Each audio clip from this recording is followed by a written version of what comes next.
Hey guys, Holly Priestley here, Queen Bee of Honeycomb Coaching, and in today's video I just want to give you 7 quick tips to take your next brainstorming session up a notch. So let's get started.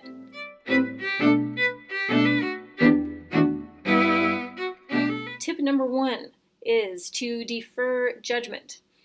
One of the things that we do when we brainstorm or when we try to think of new ideas or be creative or think of the answer to the problem is that we're always worried about being wrong, and we're worried about having a bad idea.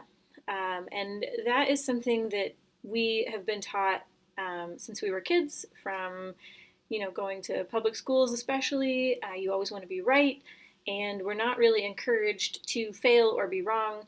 And that is definitely a massive hindrance to being able to brainstorm effectively. If you're always worried about, oh wait, is that idea a good idea or a bad idea? When you're in the act of brainstorming, you are not going to be judging the ideas that you're doing. You are just going to come up with as many ideas as you possibly can. And if you're worried about whether they're good ideas or bad ideas, you're going to come up with a lot less, and you're probably going to miss the best ideas out there because you're confining yourself too much by the standards of good and bad. Tip number 2 is to encourage those wild ideas. Not only are you removing all judgment from the situation entirely, you actually want to be able to encourage as much creativity as possible. Whether you think an idea is plausible or not doesn't really matter. When you're brainstorming, you just want as many ideas as you can possibly get. So encourage the wild, the crazy, the insane, all of those things. You don't want to stagnate at all. Tip number 3 is to build on the ideas that you've come up with. Much like many of the things that we have in our lives, cars, computers, cell phones, clothing, everything has kind of gone through a couple of renditions to get to where it is today. And so your brainstorming session should be no different. The ideas that you come up with should build on each other. That's how you want the stream of consciousness to go, and that's how you want things to flow. Tip number 4 is to make sure that you do stay on topic. So while we are not judging the ideas that come to hand, and we are actually encouraging wild ideas, and we want these ideas to build on and on and on and on and grow beyond themselves, we do want to be able to stay focused on the question that we are answering, on the task that we are addressing right now.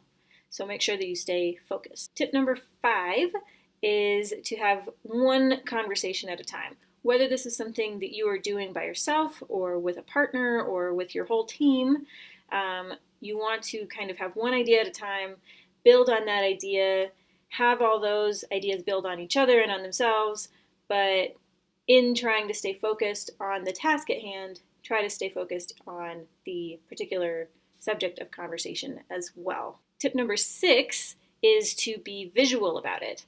I am a big fan of using colors.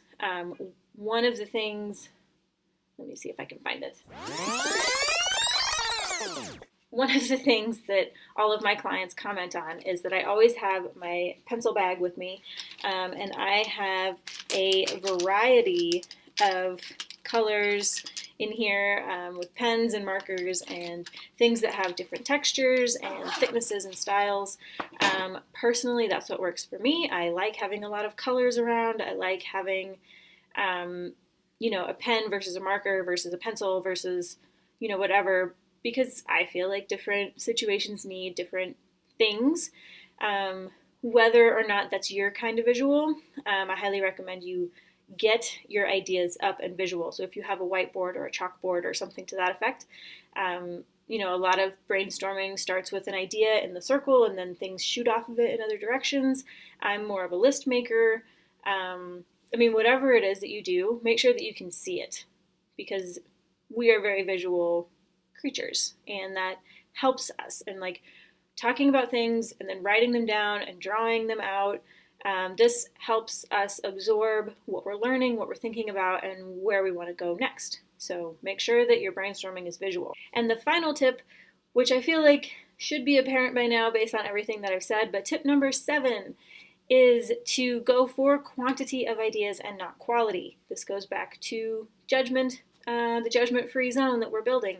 And promoting wild ideas and having your ideas build off of each other. You want to have as many ideas as possible at the end of your brainstorming session. So quantity is where we are going to distill and dilute and get that quality. But if you don't have the quantity, the chances that you're going to get that quality are a lot smaller. So I hope that these 7 ideas have helped you. And if you are looking to book a brainstorming session with me so that I can help you with your process, just let me know, shoot me a line, and I hope you guys are having an awesome day and that you're going to be brainstorming better and better from here on out. Thank you.